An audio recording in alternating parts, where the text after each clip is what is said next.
What's up, guys? I'm back. It's Paul. This is Pauline Theology's Daily Devo, man. We are back, whether it's good morning, good afternoon, or good night.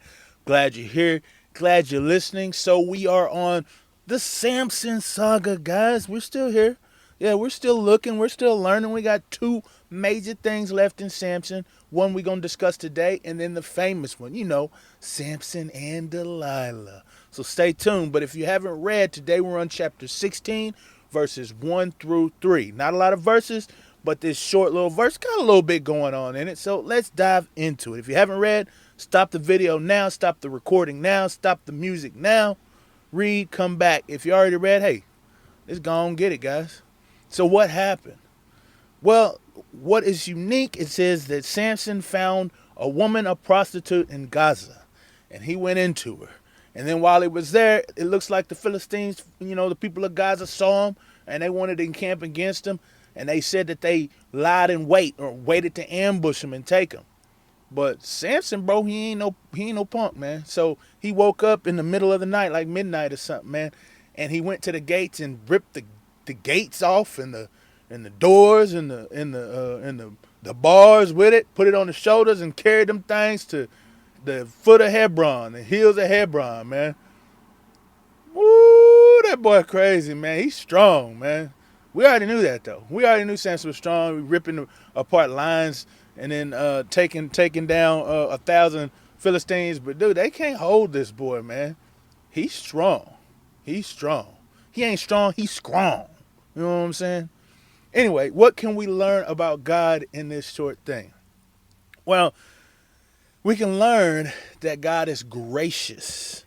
Yeah, because he continues to give him this strength. I think now Samson is relying more on his strength than he's relying on anything else because he's doing whatever he wants to do. But God is still keeping faithful to his promise. We're going to see later he's going to be keeping faithful to it as well. But the hair, his strength, his power, God is with him in that. And so he's able to just do these incredible and amazing things. And God's showing grace to him because we see that he's prideful, that he's not keeping covenant with by touching unclean animals.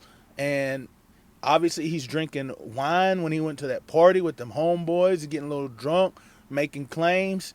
Yeah, he's not doing all the things that he had supposed to have been promised to do. So I did say because of his hair, you know what I mean? But really, God is still being gracious because he's not fulfilling the Nazirite vow that was placed upon him before he was born. What does it say about man? Well, I think man, ourselves, we begin to rely on our own abilities. We think we're so good at something that we don't need Christ anymore. I think when we get so caught up in our abilities and our skills and our technique that sometimes we put the Spirit aside. We don't worry about the Spirit of God. And I think that's what Samson was doing here. He felt like he was invincible. He could do anything. But what can we apply, or how can we apply these truths to our lives, man? Well, there's a quote that I liked that Lecrae said. He said something about how he was going into these shows and he was able to do all these things, but when he realized that he thought he could perform this show without the Spirit of God, he was like, man, I got the best beats.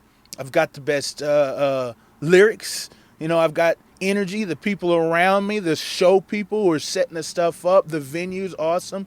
He's like, man, I could do all this stuff on my own. And so he had to sit back and he had to realize that he needs the Spirit, because the only thing that can change the lives of people through his music is God's Spirit. And so I think that's what we've got to do. We've got to check ourselves. Anytime we think we are so good that we need no help but on our own. Not to say that excellence is not a good thing to do. We should be excellent in all that we do. But whenever we think that we can do it without Christ or forget about God's Spirit that moves through us to be able to accomplish these tasks, we're in dangerous territory. So just remember the Spirit and his power as he blesses you in whatever you do. And finish this Samson saga next episode. Hey, I'll see you guys, and thanks for listening.